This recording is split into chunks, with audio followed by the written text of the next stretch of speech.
Hola, ¿qué tal? Espero que todos se encuentren bien. Mi nombre es Paola Martínez y el tema acerca del cual les voy a hablar el día de hoy es el transporte iónico individual, el transporte activo y especializado.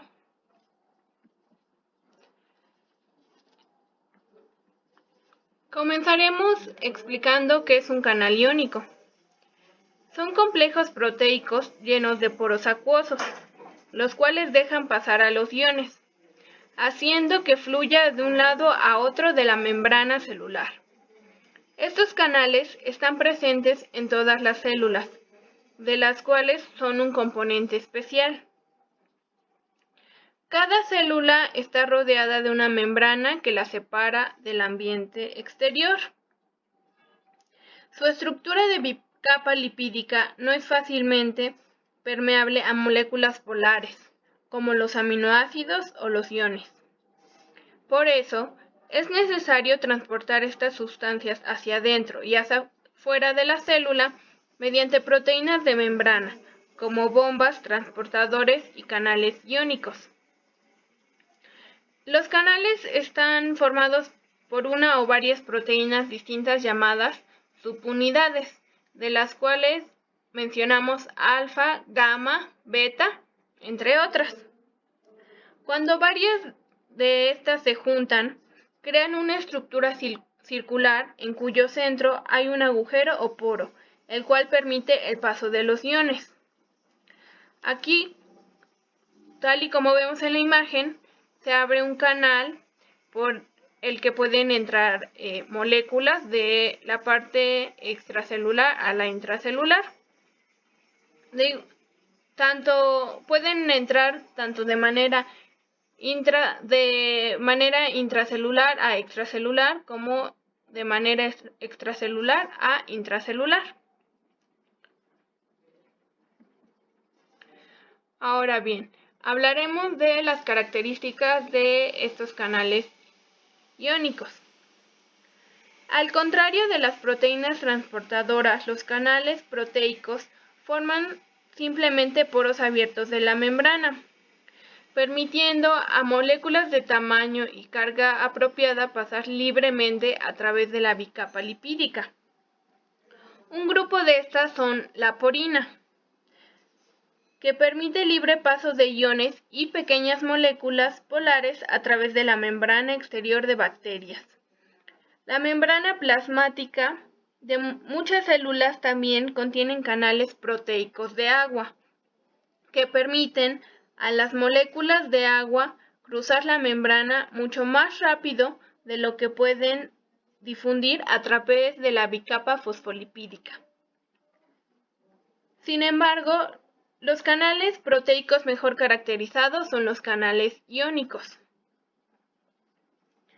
que median el paso de iones a través de la membrana plasmática.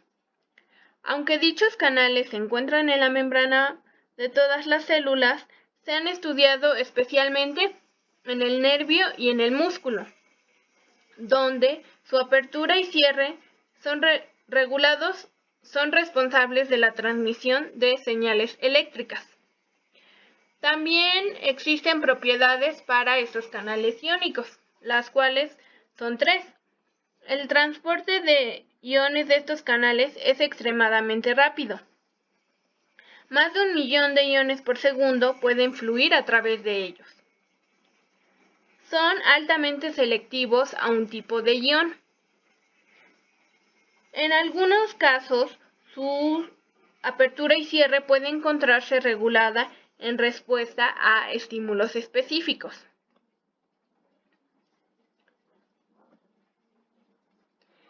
Encontramos tres tipos de canales iónicos. Los canales regulados por ligando abren en respuesta a la unión de determinados neurotransmisores u otras moléculas.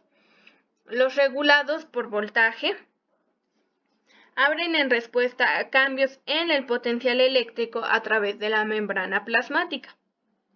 Y por último, los regulados por impulso mecánico abren en respuesta a una acción mecánica. Ahora bien, Este tipo de transporte iónico individual se puede explicar mediante la técnica de Patz-Clamp, o también conocida como una medida de la conductividad.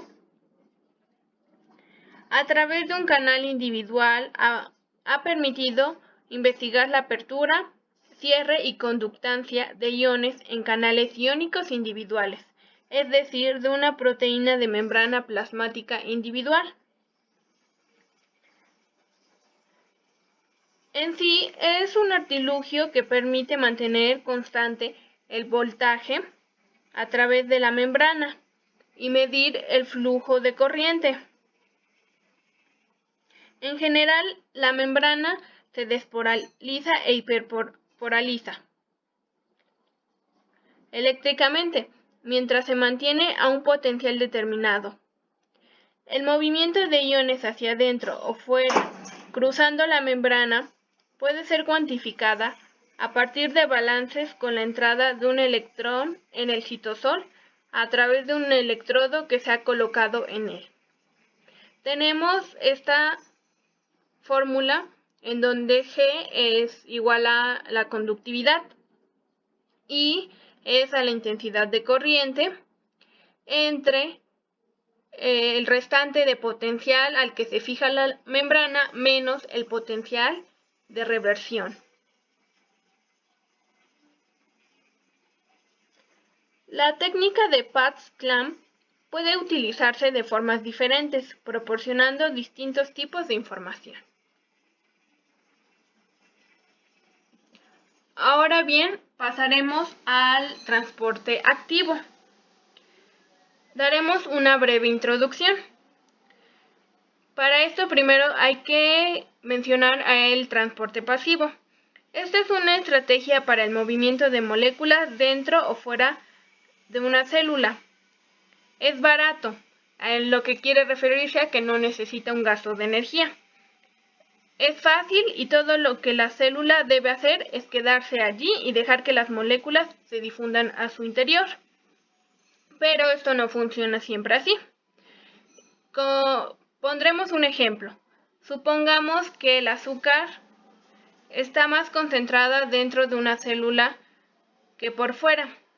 Si la célula necesita más azúcar para satisfacer sus necesidades metabólicas, ¿cómo puede lograr que entre esa azúcar? Aquí la célula no puede importar a la glucosa de manera gratis por la difusión, porque la tendencia natural de la glucosa será difundirse hacia afuera, en lugar de fluir hacia adentro. La célula debe traer más moléculas de glucosa mediante el transporte activo. En el transporte activo, a diferencia del transporte pasivo, la célula gasta energía.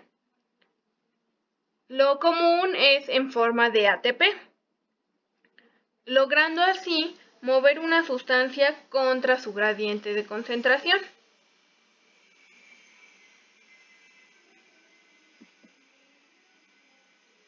Ahora bien, para comprender el transporte activo, las células vivas normalmente tienen lo que se conoce como potencial de membrana, una diferencia en el potencial eléctrico a través de su membrana celular. Siempre hay una separación neta de cargas en el espacio, existiendo una diferencia de potencial químico. Como vemos en la imagen, aquí tenemos una carga neta positiva y del lado derecho una carga neta negativa. En el caso de una célula, las cargas positivas y negativas están separadas por la barrera de la membrana celular, esta que vemos aquí, con una mayor cantidad de cargas negativas al interior de la célula que al exterior de la misma. El potencial de membrana de una célula típica es de menos 40 a menos 80 milivoltios, donde el signo menos significa que el interior de la célula más negativo es más negativo que el exterior. La célula debe mantener activamente este potencial de membrana y veremos cómo se forma en la explicación de la bomba sodio-potasio. Primero veremos ejemplos de potenciales de membrana y ciertos efectos que estos llegan a tener. Si los iones sodio están afuera de una célula, tenderán a moverse hacia dentro de ella, de acuerdo tanto con su gradiente de concentración como el voltaje a través de la membrana. Debido a que potasio es positivo, el voltaje a través de la membrana provocará su movimiento hacia dentro de la célula, pero su gradiente de concentración tiende a llevarlo hacia afuera de la misma, hacia la región de menor concentración. Las concentraciones finales de potasio en los dos lados de la membrana será un balance entre estas dos fuerzas opuestas. Tal y como podemos ver, del lado del citoplasma hay una mayor concentración de potasio y en muy pocas cantidades de sodio, a diferencia del lado izquierdo, que encontramos una mayor concentración de sodio, pero muy poca de potasio.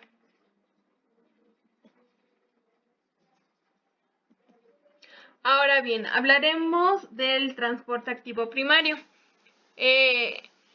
También existe un transporte activo secundario, del cual hablaremos en la siguiente diapositiva. El mejor ejemplo para explicar este tipo de transporte es la bomba sodio-potasio. Esta transporta sodio hacia afuera de las células y potasio hacia dentro de ellas. Dado que el proceso de transporte utiliza ATP como fuente de energía, se considera como transporte activo primario.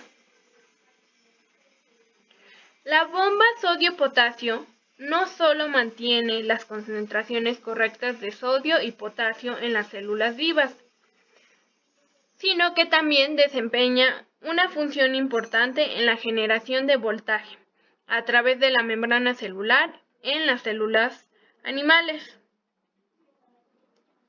Bombas como estas, que participan en el establecimiento y mantenimiento de los voltajes de membrana, se llaman bombas electrógenas.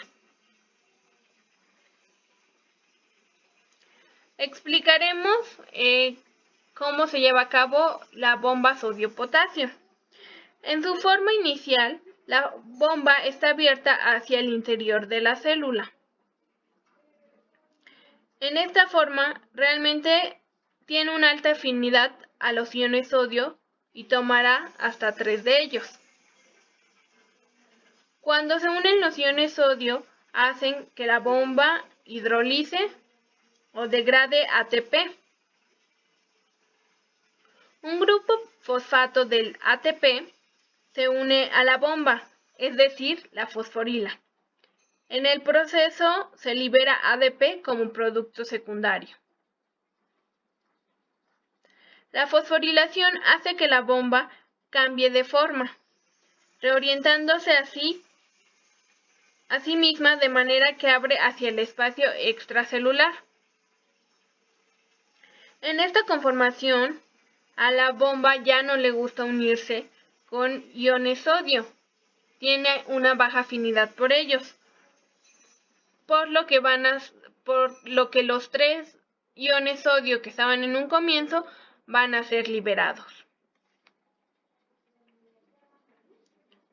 Sin el grupo fosfato, la bomba regresará a su forma original y se abre hacia el interior de la célula.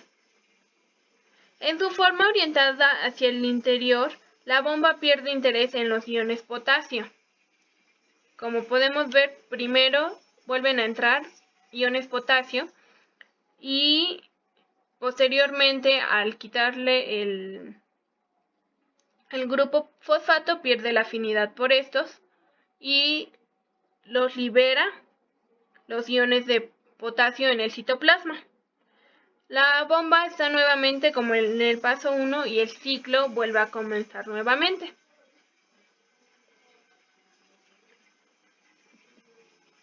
Ahora bien, el transporte activo secundario. Los gradientes electroquímicos creados mediante transporte activo primario almacenan energía, en ATP, que puede liberarse a medida que los iones se mueven otra vez por sus gradientes. El transporte activo secundario utiliza la energía almacenada en estos gradientes para mover otras sustancias contra sus propios gradientes. Por ejemplo, supongamos que tenemos una alta concentración de iones de sodio en el espacio extracelular. Gracias al gran esfuerzo de la bomba sodio-potasio, si alguna ruta como una proteína de canal o transportadora está abierta, los iones de sodio se moverán por su gradiente de concentración y regresarán al interior de la célula.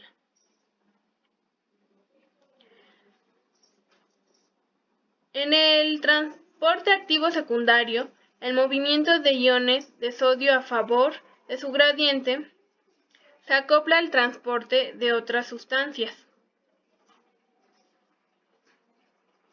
en contra de su respectivo gradiente mediante una proteína transportadora convertida, un cotransportador. Por ejemplo, en la siguiente figura, una proteína transportadora permite que los iones de sodio se muevan en el sentido de su gradiente, pero simultáneamente lleva una molécula de glucosa en contra de su gradiente y hacia la célula. La proteína transportadora utiliza la energía del gradiente de sodio para transportar a la molécula de glucosa.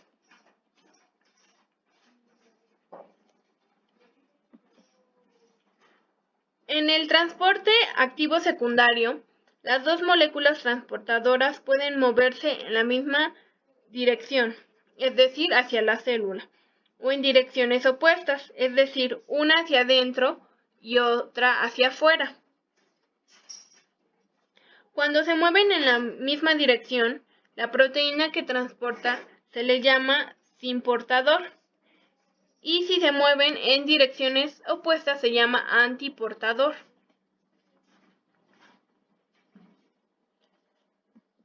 Por último, veremos el transporte especializado.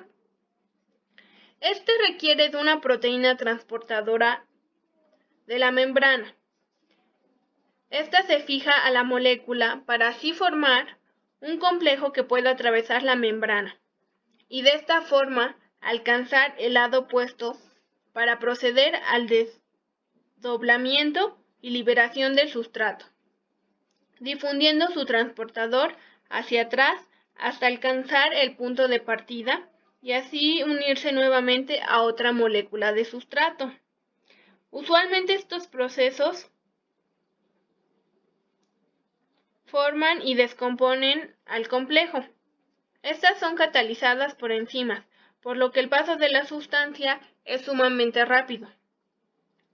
El transporte especializado regula el paso de las membranas biológicas de muchas moléculas fisiológicamente importantes, como glúcidos, aminoácidos, neurotransmisores o iones metálicos.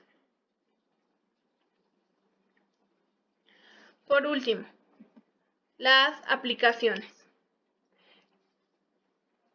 Los distintos transportes ayudan a la generación del potencial de membrana y lo más importante de esto es que mantienen un ambiente intracelular y extracelular normal, lo cual es fundamental para la vida, puesto que una función normal de la célula depende de que las membranas se encuentren en su forma normal. Esto sería todo de mi parte, muchas gracias y aquí pueden encontrar las referencias en donde me basé para llevar a cabo esta exposición.